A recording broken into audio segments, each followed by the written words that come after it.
With the collapse of the stock market across the globe, many of you have asked me to explain how money works. They fought, they died for territory, for compensation, but economic relations remained unchanged. No.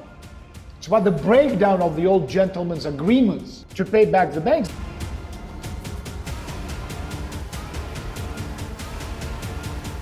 And in the 19th century, all sovereigns, they refused to be in debt to the banks. And so they said, why are we paying these people back? If I'm a banker, what need do I have for a state as a guarantor of the legitimacy of the agreements between banking houses?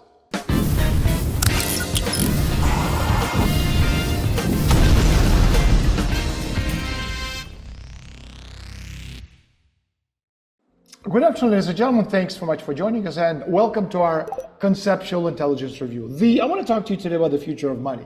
With the collapse of the stock market across the globe, many of you have asked me to explain how money works. So will there be inflation, deflation? Will the interest rates go up or go down?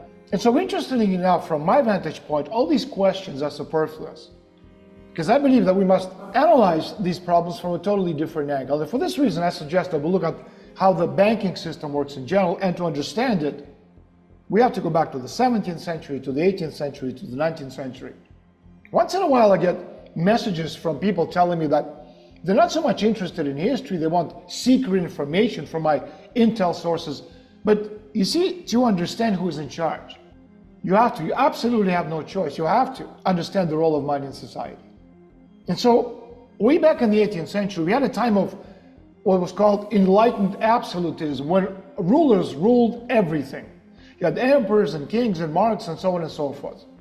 And at that time, the banks played a subservient secondary role. And so banks in those days were entities run by these interlocked families. And these families, in one way or another, were related to each other. Acquaintances, marriages, kinships, transnational connections, which represented some kind of a structure that would not harm international financial relations, much of if sovereigns, for example, decided to go to war with each other.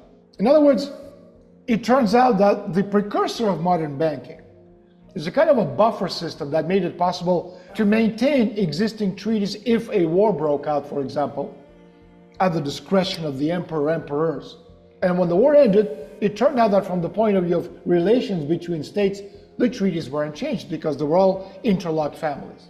In other words, they fought, they died for territory, for compensation, but economic relations remained unchanged. Okay, so now let's turn our attention to the 19th century. This is the era of the Napoleonic Wars, and in the 19th century we have a new image of the world. Wars have become very expensive, and if in the 18th century the kings somehow managed to pay back the banks, then in the 19th century all sovereigns, they refused to be in debt to the banks. And so they said, why are we paying these people back? And what happens if we don't pay them back? What are they going to do to us? We have the army, what do they have? And so an interesting question is asking, if I'm a banker, what need do I have for a state as a guarantor of the legitimacy of the agreements between banking houses? And so with this question, we find ourselves in the 19th century, the period of what's known as the bourgeois revolution. Now, what is a bourgeois revolution? Well, we have heard such things as constitutions, legitimacy, parliaments, etc., etc. The reality is different. In the 19th century, the banks have become so powerful that they were now able to rule states without the will of the sovereign emperor. In fact, the sovereign's will no longer suited the bankers. And so the bankers wanted to rule without the need to rely on the emperors, on the kings and the monarchs. And the 19th century is the century of the heyday of European banking houses, and the heads of state begin to do what the banks tell them to do. And that's why the names such as the Rockefellers and the Rothschilds become globally famous or known and actually create a system of check and balances in Europe. But throughout the 19th century, something begins to happen as space on the planet is limited. Speaking of the limits of growth, the banks begin to fight each other. And so to project their will, the banks, they need energy resource. And that energy resource is the domain of the state itself. And to control this resource, the money, it's obvious that the state must be, so to speak, canceled, castrated or eliminated. And so the next stage of development is a stage called imperialism, when the banking houses begin to merge with state administration. And if in the 18th century the sovereign delegated that power to the banking houses, now the opposite process was taking place. So of these large financial organizations that say, we have expanded, we have bought and paid for the royal families of this and that country, and therefore they will always do what we tell them to do. And that is why when the era of imperialist wars began, and this is the beginning of the 20th century, these are not so much wars between empires, but wars between banking conglomerates for this energy resource. Let me give you an example. The 1956 Suez Crisis. It got to the point where the United States, being the world's largest banking superpower and banking structure post-World War II, practically prohibited England and France from going to war against Egypt. The war which these ex-colonial powers obviously would have won. This was a planned invasion of Egypt in late 1956 by Israel, followed by the UK and France, and the aim were to regain Western control of the Suez Canal and also to remove the Egyptian president Nasser, who had just nationalized the canal. And the United States said, we will not support your armed forces. And why did this matter to England and to France? Because the main assets of the war ministries of England and France were deposited where? In the United States banks. And so not under the control of the American nation state, but under the control of the American banking system. And then a short time later, at the 1968 Bilderberg Conference, a new structure was created called One World Company Limited. In other words, corporations that have more power than any government on the planet. For example, we have BlackRock today, we have Vanguard Group. And so we must ask ourselves, who determines this new political expediency? And it turns out that at this time, it's not the banks that are managing the events from behind the curtain, as they have done so in the past, but some other entity, or let's call it shadow group. Now, what do we know? How do we know this? We know this from watching the behavior of the American stock market. I'm talking about a certain group of people who have their own agenda, whether we're talking about the deep state, for example, who do not care what the banks say, nor what the states say of the state of their economic system. In fact, they do not care about the United States. They're trying to achieve something very different. And so the elite, the former global banking elite, have an old question to ask. What will happen to our financial agreements concluded yesterday by our representatives when today it's not clear who these elite are, nor their position in this pyramid of power? And this not only applies to the United States, but on the planetary level. Let me give you an example. Let's say the British pay an African dictator X a bribe to build a military base in the Horn of Africa, for example. And in 2025, the dictator X loses power, and the new dictator, or president, or prime minister, or emperor, whatever you want to call it, says that he does not recognize the former agreements, nor is he willing to honor the right of private property of the former signees. Thank you very much for your business, for your money. What's yours is ours, what's ours is ours. Thank you and goodbye. And so, in other words, the old agreements based on centuries of old order today no longer exist. They're no longer respected. They're no longer honored. And so then the pendulum begins to swing in the opposite direction, in the direction of strengthening of the state at the expense of the banking system. Unlock hundreds of hours of exclusive content on today's critical economic, geopolitical, and social issues. Enjoy world-class interviews, deep analysis, exclusive workshops, and webinars. Stay informed and educated on topics that matter now more than ever with Daniel Estulin's unparalleled insights.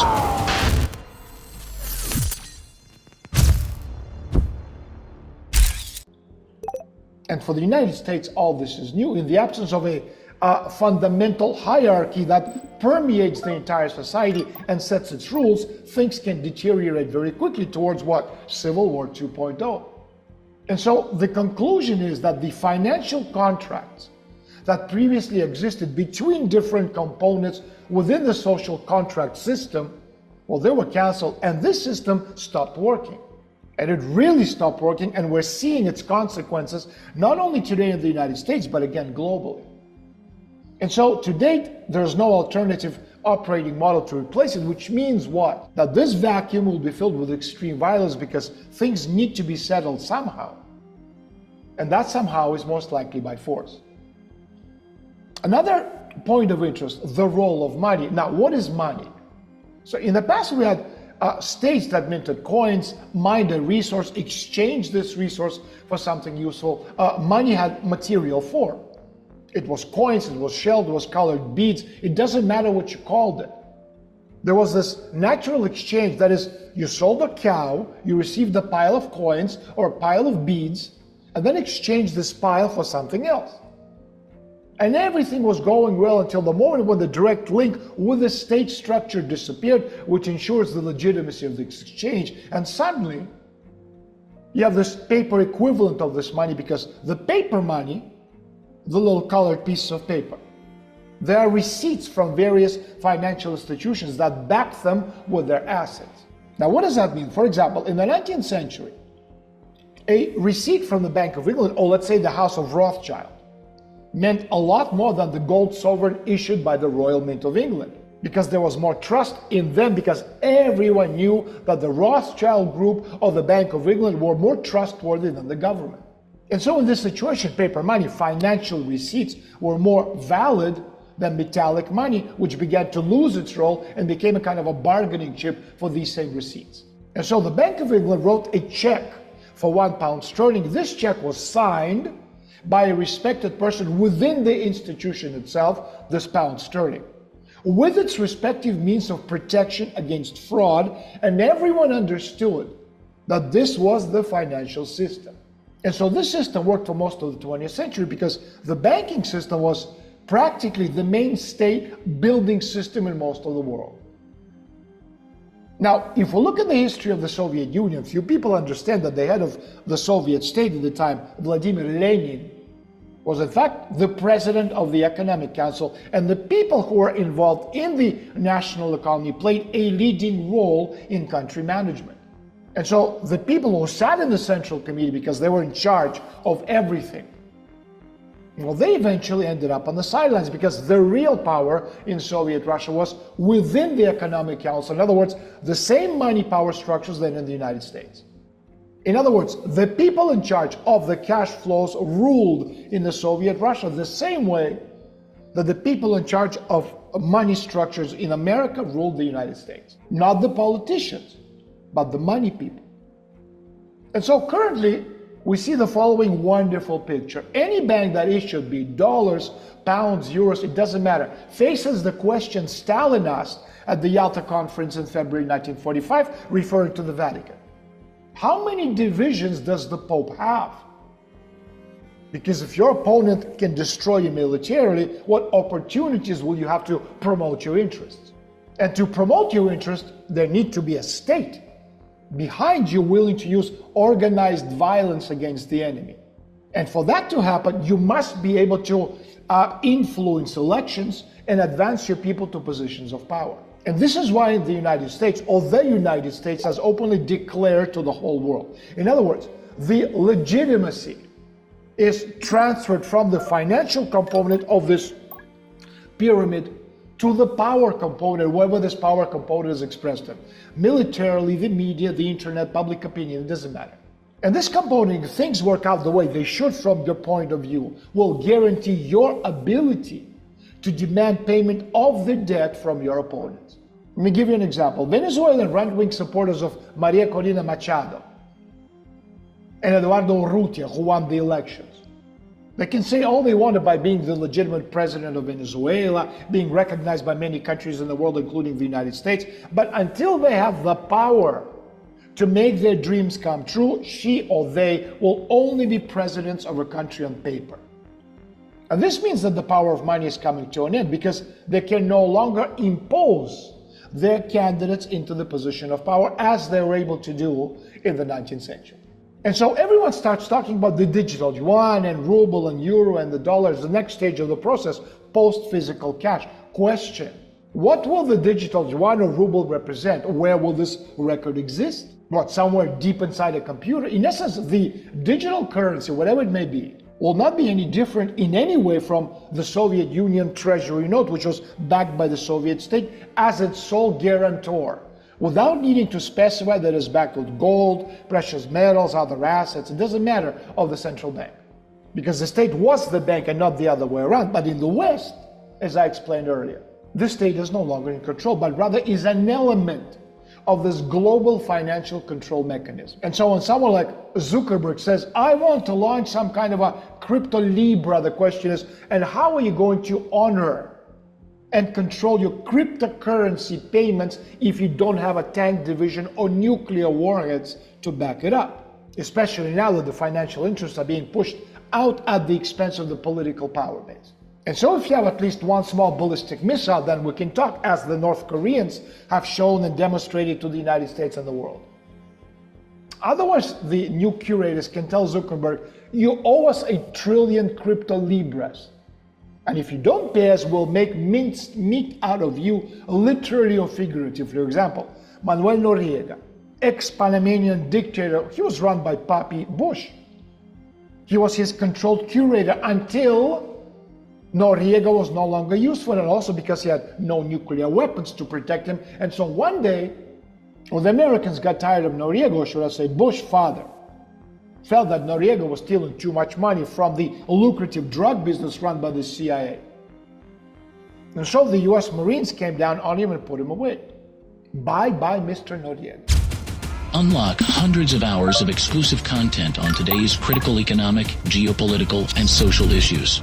Enjoy world-class interviews, deep analysis, exclusive workshops, and webinars. Stay informed and educated on topics that matter now more than ever with Daniel Estulin's unparalleled insights.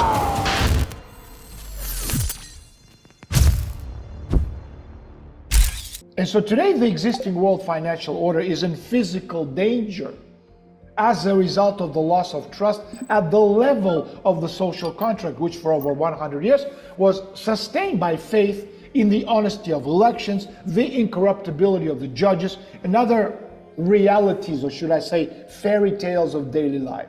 And now these realities are gone forever within this current Bretton Woods economic model based on an infinite growth on a finite planet, which of course doesn't exist. And so again, the physical danger to what once was the global elite is absolutely real. And a lot of them will go down. They'll be killed, executed, sentenced to long prison terms for pedophilia, for crimes. It doesn't matter. Or do you think the Harvey Weinsteins, Jeffrey Epsteins, and others are about real fight for justice, human rights, children's rights? No. It's about the breakdown of the old gentlemen's agreements, which are no longer valid. And so we see the Britain, for example, beginning to modernize its fleet, reviewing issues of its nuclear doctrine. France is doing the same. Germany is trying to do the same, but thus far to no avail. Turkey is doing it politically, socially, militarily, expanding its area of influence and economic control of the Turkic-speaking world. Israel, Iran, India, China, Russia. And it's clear that those countries that have time to strengthen their military muscle will be able to defend their political and also financial interests, while the rest of the world will be subject to collective responsibility for many dirty things, and so on and so forth. And this is what we'll most definitely will see in the very near future. I'm Daniel Estulin. Thanks for joining us. And until next program, goodbye.